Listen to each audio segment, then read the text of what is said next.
Welcome back. We got to talk about Akaash. Again!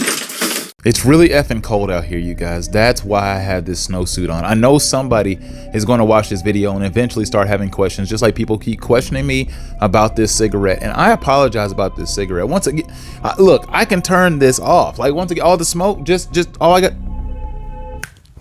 None.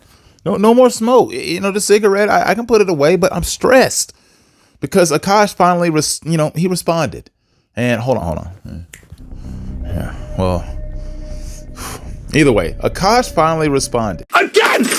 And it wasn't good. And he didn't respond necessarily in the way that you would think he would, in the form of a public statement or even on Twitter, or maybe like a 5-second post on TikTok or something on Instagram. None of that. He decided he was going to do it the one way he knows how to best, and that is in the form of comedy. He was going to go out there and attempt to make people laugh. And I say attempt to make people laugh because apparently he failed to make a lot of people laugh at some of his recent sets, because apparently he has now officially turned these things into a therapy session, which makes sense considering what he has gone through. But somebody who was a witness to one of these sets put a post out on Reddit. I know it's Reddit, but this post seemed like it was a very tame post, and it seemed like it was coming from a place of, well, a good heart. So I wanted to actually pay attention to this and read it with you and go through it, because it does sound very much like what I've also heard about this. I had to put my regular glasses on to read, but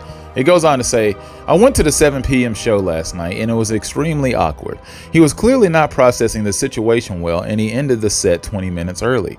I only found out about his wife the day of the show, and honestly, after seeing the set basically be his therapy moment out about it, I am way more suspicious of controversy than before. This is clearly something he's insecure about, even though he tried way too hard to make it seem like he wasn't. I mean, which makes sense. I mean, he has tried to ignore the entire situation since it started to go viral. I mean, he's been awfully quiet about it. You haven't heard from Akaash, but I knew eventually he was going to respond. You just figured he wouldn't want to respond necessarily like this, because this isn't necessarily the healthiest form sometimes. I know you like to get it out in your work, but comedy is a different form of work, and it tends to just be people venting after a while. This is why you end up seeing people like Kanye break down when he just started off giving some type of presidential speech. I remember that breakdown. It was very sad to see when he had the bulletproof vest and everything on, and somehow he still got the most votes out of Tennessee out of any other state, but irrelevant. Point being is, don't take this shit to work, which is what Akaash did, and that wasn't what he needed to do. Because if the situation really doesn't bother you,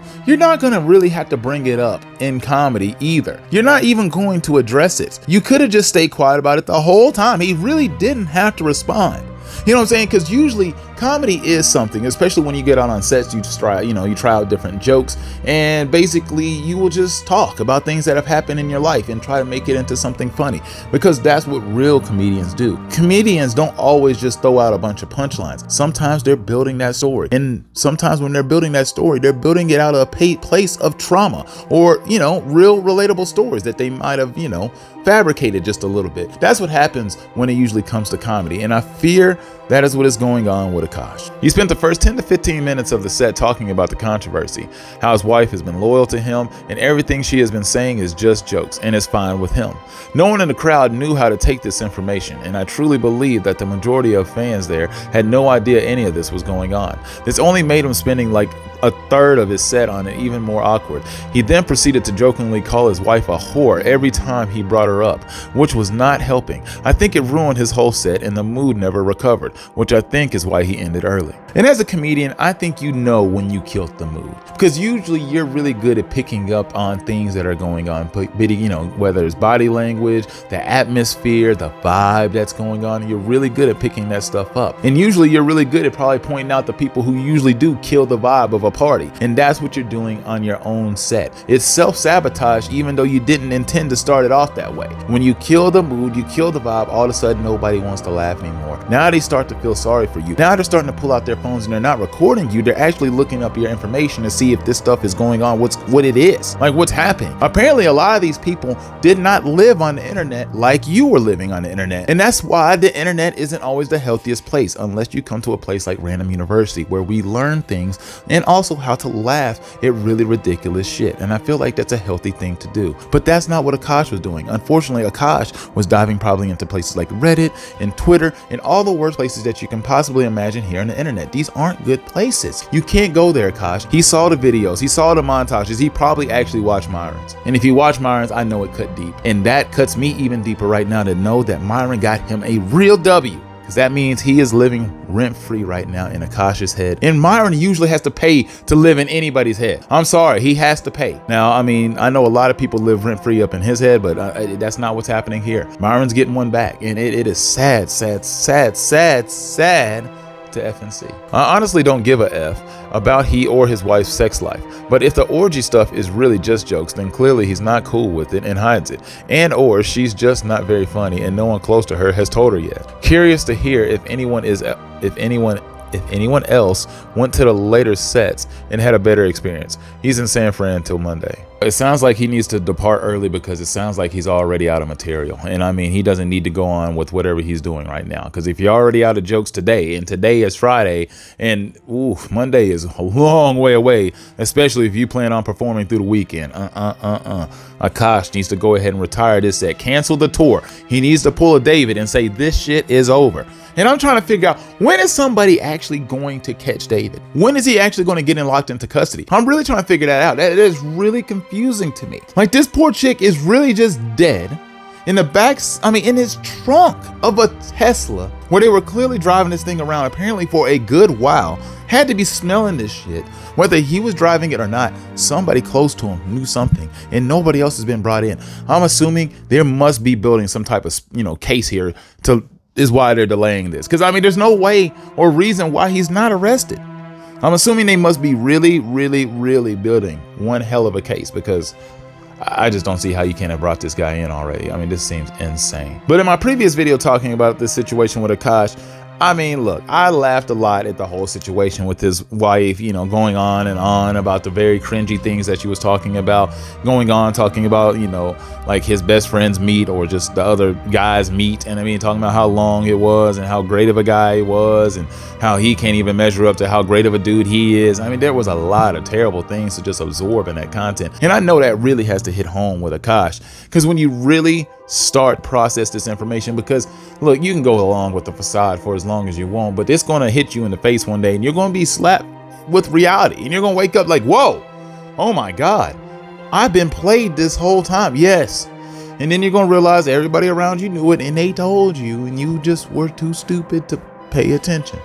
And this, unfortunately, I think is something that happens when you don't get into real relationships until much later in your life. You can't get into your first established relationship when you're like 30 something years old. You were supposed to have crashed out already. You were supposed to crashed out at a very much younger age, where, you were going to do that anyway, but you got time to really like mold and evolve from that situation, grow stronger, become a better warrior, become a better lover, better person, learn. But if you have this happen at a late point in time in your life, I feel like it's going to stunt you and crush you even more, because you built this up even more. The fantasy has gone on for so long in your head about love and probably children and marriage, and it was always going to be great, and he got him a baddie, and it was all going to be great from here. But turns out that baddie is just like a whole bunch of the baddies that you see on Instagram, on TikTok, and here on the internet. The same ones that Myron be talking about, the same people that they clown to their face. Akaash and them had the balls to clown them to their face about the bullshit that they be spewing on Fresh and Fit. But in the end, he's still the one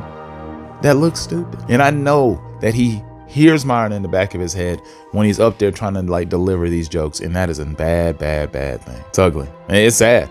Now, I also, mostly was aware of this situation because I saw Stevie Knight's video, and as I told you guys, I'm still sub to Stevie. I'm still trying to bring him back home one day, but still, he does actually do some really good stuff though. And I wanted to point it out at the end of this video right here now, because like, there's a lot of people that promote a whole bunch of, I help young men with, good spaces and stuff like that for men. And MTR does the same thing. He has a whole MT army where I guess they have a, men's mental health space, where sometimes I used to laugh at it in the past. Like, I know it's important, but the way they used to make it used to make men sound so pussified that I was like, dude, who would want to join this group? To join this group just means you were a weenie ass bastard. And that's a hard thing to admit to. But I do understand that these, spaces are very important. And I feel like Stevie's is a more healthy one because he doesn't have Fresh and Fit fans. Like, he's clown Fresh and Fit too many times on his channel for them to be sitting around supporting Stevie Knight, and they don't like Stevie either. So you know they don't rock with Stevie. MTR's channel, they're full of, you know, Fresh and Fit fans. So that space completely different. So I wanted to shout out Stevie's here because I also clown Stevie on this channel and definitely gripped it and got some money off of Stevie. And also I felt like we kind of hurt his, you know, channel as a whole. But I wanted to go ahead and show this, and see you later.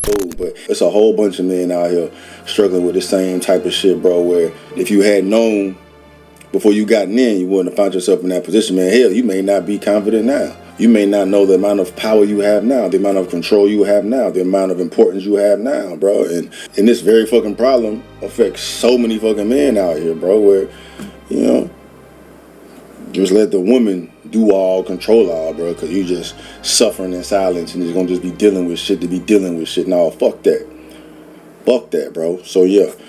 I mean, it's just a fire group of like-minded individuals, man, trying to empower themselves mentally, physically, financially, all that shit, bro. I'm not doing enough, beating myself up for things that I can't control. Why do you do that to yourself? You know exactly what you need to do to get where you need to be, don't you? My problem is believing in myself without trying to seek someone else's validation. You know how any relationship goes. There's good things and there's bad things. But I would definitely say I was led a little astray. Which I mean, I don't necessarily like admitting that. That's life, though, bro. That's the first part of it, No, bro. yeah, absolutely. I'm thinking way too far in the future, too, I think, and it's just kind of pressurizing. It sounds like you're putting too much pressure on yourself, to be honest, bro. You know, I was looking at the things that happened over the past few years, and, you know, it led me to, you know, finding you and being a part of this community, because if I would have kept going where I was going, I wouldn't be here. And, like, yeah.